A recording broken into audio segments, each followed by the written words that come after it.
안녕하십니까? 땅사고 건물사고 부자되고의 땅사고TV 임동성입니다. 오늘은 건강보험료 폭탄에 따른 합법적으로 빠져나가는 방법 해가지고 법인편으로 이렇게 설명을 해보려고 합니다. 바로 앞전에는 개인편으로 이렇게 설명을 했죠. 이제 보통 건강보험료는 개인한테 부과를 하는 거잖아요. 근데 이 건강보험료가 제가 기본적으로 설명을 해드렸죠. 개인한테 부과되는데 하나는 뭐다? 월급쟁이한테 부과되는 게 굉장히 이제 월급쟁이가 유류지갑이라고 불만이 많을 수 있는데 건보료만큼은 이제 제가 보기에는 월급쟁이가 훨씬 좋더라 이거죠. 왜냐하면 내가 급여가 300이면 300, 500이면 500, 1000만원이면 1000만원 이 급여에 대해서만 가지고 건강보험료를 부과합니다. 다른 것은 전혀 고려하지 않습니다. 그런데 개인 사업자 같은 경우는 제가 뭐라 했죠? 그 사람의 개인 사업소득, 내가 치킨집, 피자집, 무슨 철물점 이렇게 하면은 이것을 법인으로 하지 않고 개인으로 했다. 개인 사업자로 하면 그 개인 사업 소득을 점수화하고 그가 가지고 있는 그 개인 사업자가 가지고 있는 차량, 그 개인 사업자가 가지고 있는 자체 아파트, 그 개인 사업장이 가지고 있는 임대 사업 아파트, 그 개인 사업자가 가지고 있는 상가 건물, 그 개인 사업자가 가지고 있는 점포주택, 그 개인 사업자가 가지고 있는 땅, 시골에 있는 땅, 산, 임야, 이렇게 하여튼 부동산이란 부동산을 다 깡그리 모으죠. 생활 수준, 이렇게 깡그리 해서 점수가 꽤 높게 나옵니다. 이상하더라고요. 저 같은 경우는, 제가 개인 사업장인데, 개인 사업장의 소득이 좋지를 않아요. 저는 이제 법인 사업자도 있고, 개인 사업자도 있고, 이렇게 되는데, 개인 사업장에 대해서, 소득이 좋지 않아서, 세금은 영원인데, 사업자 소득이 영원인데, 건강보험료는, 엄청 많아요. 이게 좀 이해가 안 되더라고요. 이해가. 근데 하여튼 부과 기준이 그렇다는 겁니다. 여기서 빠져나가는 방법이 뭐냐? 제가 말씀드렸죠. 제일 좋은 방법이 이제 개인 사업자가 있으신 분들은 그 개인 사업자로 폐업을 해야 되는데 폐업하기는 곤란하죠. 근데 이제 사업자가 안 되면 폐업하시거나 임대 사업을 하시는 분들은 가장 간단한 방법이 제가 월급쟁이가 돼버리면 된다고 하는 거죠. 그러면 이게 쉽게 말해서 이게 얼마나 웃기는 이게 허술한 법 체계인지 알 수가 있죠. 어떤 사람은 개인 사업자를 하면서 아파트를 예를 들어서 세 채를 가지고 있으면 건보료 왕창 두드러 맞습니다. 근데 어떤 사람은 공무원이에요, 공무원. 제가 아시는 공무원인데 또 어떤 분은 그 자격증, 사자 붙은 자격증 가지고 있어요. 그러신 분이면서 월급쟁이에요. 그런데 한 분은 아파트가 한 20채 돼요. 한 분은 아파트가 한 100채 가까이 돼요. 근데 그분은 건보료가 어때요? 그냥 월급 기준으로 나가는 거예요. 이거 얼마나 웃기는 건가요? 세제의 준조세, 건보료가 준조세잖아요. 준조세에 대한 불공평성이 적나라하게 드러나는 거죠. 자, 그래서 개인이 회피해 나가는 방법은 취직을 하라. 법인은 이제 어떻게 하냐. 회사를 차려야 돼요. 근데 회사 차리는 거에 대해서 개인들은 굉장한 부담을 가지고 있는 것 같아요. 그 다음에 그 회사 돈을 못 빼낸다. 회사 돈을 형사처벌한다. 이런 게 워낙 많다 보니까. 근데, 그냥 이렇게 생각하면 됩니다. 어떤 공공주식회사를 이렇게 차렸어요. 그럼 간단해요. 대표이사는 나. 감사는 자신의 부인. 이런 끝이에요. 그리고 자본금은 500만 원이 됐든 1000만 원이 됐든 5천만 원이 됐든 상관없습니다.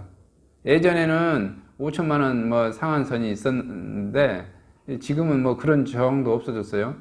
그 젊은 친구들 창업을 빨리 이렇게 좀 북돋기 위해서 한다고 그 저항도 빼버려서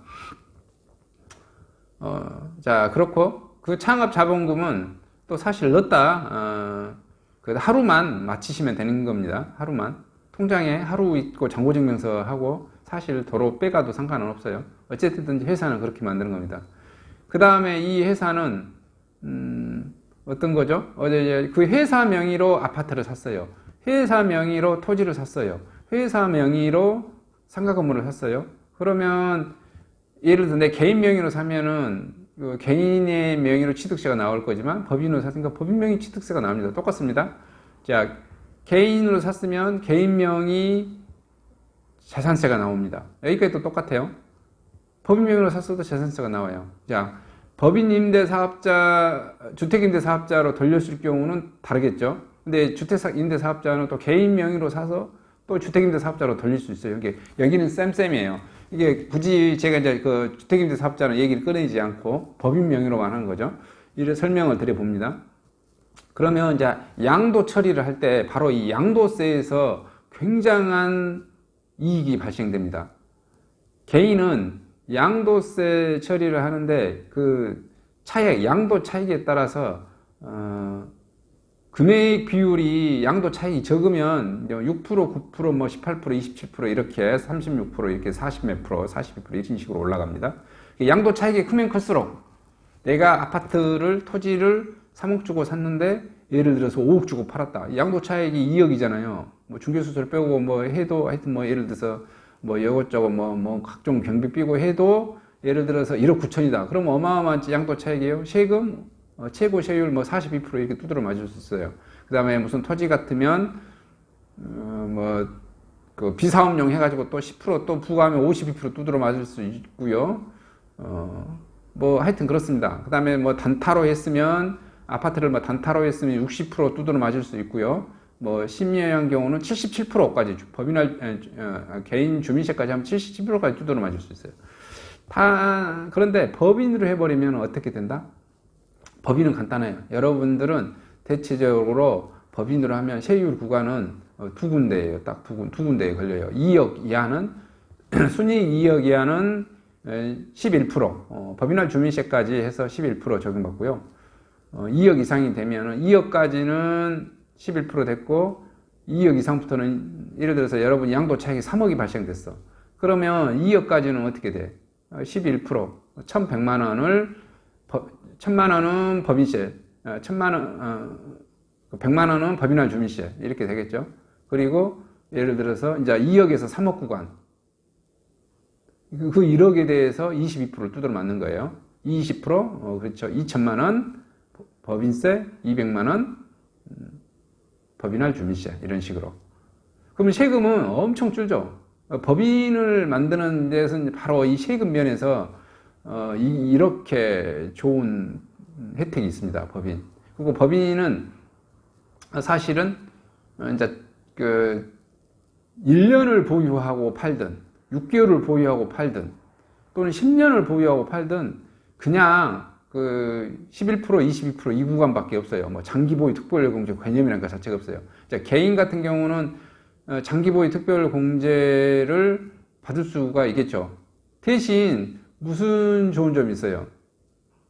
법인으로 하면은 어떤 시기에 내가 아파트를 샀는데 이 아파트가 6개월 만에 피가 1억이나 뭐 2억으로 급등할 수가 있어요. 근데 개인들 같은 경우는 그것을 팔려고 하면 다운계약서 쓰고 아주 온갖 이상한 짓을 해야 되잖아요. 그렇죠? 근데 법인은 그냥 6개월 만에 되팔아도 뭐라고요? 2억 이게 단기간에 올랐어. 그래도 11%밖에 안 된다고요. 이게 법인에 대한 장점이 이거겠죠. 대신 나는 장기로 투자하고 싶어. 그러면 법인으로 내고 주택임대사업자를 내시면 돼요. 그러면 장기보유 특별공제가 적용이 됩니다. 이때는. 이해되시죠? 그것도 이제 각종 뭐 취득세라든지 재산세, 보유세가 또 줄습니다. 그래서 이것은 선택의 여지가 있고, 자, 오늘은 여기는 이제 이렇게 간단히 설명하고요. 오늘은 뭘 설명하려고 하는 거예요? 건보료를 설명하려고 하는 거예요. 건보료 회피하는 방법이라고 했었으니까 합법적으로. 그러면 자, 생각을 해보세요. 여러분이 자, 홍길동이가 개인 사업자예요. 치킨집을 해요. 치킨 장사가 너무 잘 돼요. 제가 교모로 시작하는 치킨집을 보니까, 이게 종업원도 뭐 7, 8명 되고, 하루에도 뭐 하여튼 어마어마하게 팔려들더라고요. 수익이 엄청 날 것 같아요. 이렇게 뭐 일이 자영업자 같은 경우도 뭐 못하는 자영업도 계시지만 잘 나가는 자영업도 뭐 계시니까, 원래 사업이라는 게 뭐 그렇지 않습니까? 10% 안에 드는 분들은 또 엄청 사업이 잘 되시는 것 같아요. 이렇게 자영업 하시는 분도. 근데 그렇게 했었을 때 그분이 장사가 너무 잘 돼. 그래서 그 개인 사업자고 직원을 뭐 그렇게 한 7, 8명 채용하고 있고, 치킨이 불티나게 팔리고 있고, 그래서 그 팔린 돈으로 또 내 명의로 아파트를 한 채 사고, 내 명의로 그 상가를 사고 치킨집을 운영하고, 또 잘 될 것 같으니까 또 아파트 또 한 3채, 4채 또 샀고, 상가도 또 임대 수익 한다고 2, 3채 더 샀고, 이렇게 되면 어떻게 되겠어요? 사업소득 플러스 임대 사업소득 플러스 내가 또 장사가 너무 잘 돼서 차도 막 벤츠로 뽑았어요. 이렇게 되시면 무슨 말인지 되겠죠? 그러면 그 치킨집 사장은 어떤 현상이 벌어집니까? 건보료가 폭탄이 나와버려요. 물론 사업이 잘 되니까 임대 수입도 발생되고, 또 치킨집에서도 치킨이 뭐 불티나게 팔리니까 내시는 데는 아무런 뭐 불만이 없을 수도 있으실 거예요. 사업이 또 너무 잘 되면 그래 벌었으니까 내지, 이제 이렇게 되실 수 있는데, 만약에 이것을 법인을 차린다고 하면, 예를 들어서 가나 주식회사라고 이렇게 차렸어요. 그리고 내가 치킨집 사장이에요. 그래서 치킨집 사장인 홍길동이가 가나 주식회사를 차리고 가나 주식회사 대표이사가 되고, 부인을 가나 주식회사 감사로 선임을 했어요. 그리고 자본금 5천만 원으로 한 다음에 그 다음부터는 그 가나 주식회사 대표인 홍길동은 법인에다가 돈을 무상 대여를 해줄 수가 있어요. 무상 대여. 이자를 받지 않고. 법인 돈을 이렇게 그 대표자한테 가져가면 그것은 차입금 이자를 해서 세금을 내야 돼요. 근데 대표이사가 그 법인에다가 무상으로 빌려줄 수는 있습니다. 자, 그 다음에 어떻게 되죠? 그렇죠. 법인 명의로 상가를 사는 거죠. 법인 명의로 아파트를 사고, 법인 명의로 아파트 한 5채 사고, 법인 명의로 상가 한 뭐 5칸 사고, 이렇게 되셨을 경우, 그 다음에 그 법인 명의로 차도 사버려요. 그러면 그 치킨집 사장님은 뭐가 있어요? 만약에 그 치킨 가게를 개인 명의로 살 수도 있고, 그것을 법인 명의로 살 수도 있고, 그 법인에서 개인이 임대할 수도 있고 뭐 그러겠죠. 그렇게 해서 자기는 그 치킨집에서는 어떻게 되죠? 치킨집은 개인 사업자로 운영하고, 그럼 치킨집은 개인 사업 소득만 있는 거예요. 그럼 그 개인 사업 소득에 대해서만 건보료가 나온다, 그죠? 만약에 본인이 아파트 5채 가지고 있고 상가 5칸 가지고 있는 것은 어떻게 된다? 제외예요. 그 차량마저도 법인 소유자면 차량에 대한, 예를 들어 벤츠 뭐 3억짜리를 법인 명의로 사버렸다. 법인에서 경비 처리하고 세금은 안 내고, 건보료 계산할 때 다 빠지고. 자, 여기까지는 이해되시죠? 여기까지. 그 다음에 이제 법인을 가지고 있으시면 굉장히 이것을 막 부담스러워해요. 이 법인 재산은 그 법인 건데 내가 마음대로 빼서 못 쓰지 않냐. 그런데 그냥 쓰시면 돼요. 법인 목적에 맞게 법인카드 만들어서 내가 내 차 기름 넣고 내 밥 먹고 뭐 필요한 거 옷도 사 입고 뭐 하면 됩니다. 그게 법인 비용 처리를 그냥 하시는 거예요. 투명하게. 이 업무 벌려고 하면 차 몰고 다녀야 되잖아요. 업무 몰고 벌려면 차량 수리해야 되잖아요. 업무 벌려면 밥 먹어야 되잖아요. 그거 다 경비 처리 그냥 하시면 되는 거예요. 그리고 나머지는 돈을 뭐 이렇게 하는데, 그것을 왜 그 법인에 있는 것을 꼭 현금으로 빼서 쓰려고 하죠? 현금으로 그냥 안 빼서 써도 돼요. 그냥 사업자로 그냥 회계 처리해서 사요. 그냥 필요한 물건 있으면 법인 명의로 사서 쓰시면 되고, 그리고 또 이것을 나중에 자녀한테 줄 때 이것을 뭐 쪼개야 되지 않냐, 뭐 파산시켜야 되지 않냐, 이런 식으로 꼭 이런 생각을 해. 법인을 해산시켜야 되지 않냐. 해산시킬 때 다시 그 세금을, 물론 법인을 해산시키려고 하면 그 주식 배당을 해야 돼요. 주식 배당을 하면 그때 어차피 세금 다시 다 뚜드러 맞는다. 근데 왜 사람들은 그것을 자꾸 해산시키려고 하는지. 법인을 어렵게 만들었는데 왜 해산을 시킵니까? 그냥 자식한테 그 법인을 그대로 물려주세요. 지영주영이가 현대자동차 뭐 해산시킵니까? 안 시키잖아요. 그냥 정몽구한테 물려주는 거예요. 정몽구는 그냥 정의선한테 물려주는 거예요. 여러분도 법인을 차려서 여러분 자식한테 그냥 물려주면 돼요. 아니 근데 내 자식이 둘인데요? 그럼 그때 또 그 상가 5채 뭐 쪼개야 되고 팔아야 되고 되팔아야 되고, 자식이 둘이면 법인을 2개 만들면 되잖아요. 법인을 2개 만들면 돼요. 큰아들, 작은아들, 아니면 큰딸, 작은딸, 아니면 아들 하나, 딸 하나. 그러면 법인을 2개 만들어서 아파트 5채 A법인으로 만들고 가나 주식회사로 사고, 상가 5채 가나 주식회사로 사고, 다라 주식회사를 또 하나 만들어서 다라 주식회사로 또 아파트를 5채를 사요. 또 상가를 5채를 또 사고. 그래서 큰애한테 가나 주식회사 물려주고, 둘째한테 다라 주식회사 물려주시면 되는 거예요. 그걸 왜 해산을 하려고 하는 거죠? 그리고 이제 법인을 하게 되면 기장료라는 걸 내게 돼요. 기장료.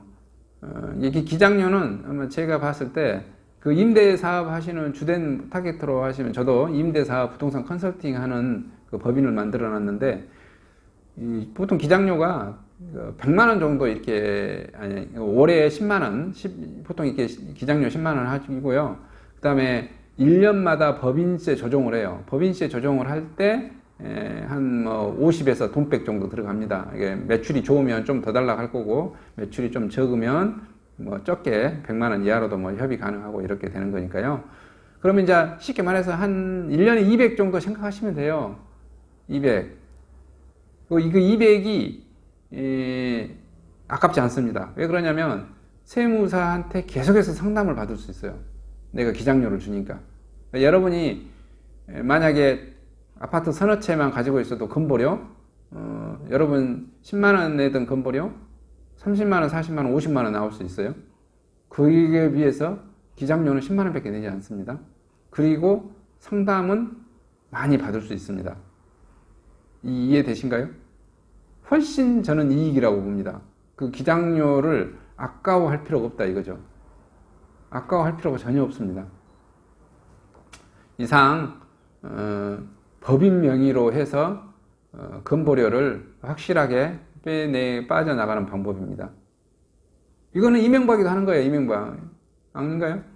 이명박 전 대통령이 정주영 밑에서 일을 너무 잘한다고 해가지고 정주영이가 다스를 이명박이한테 줬죠.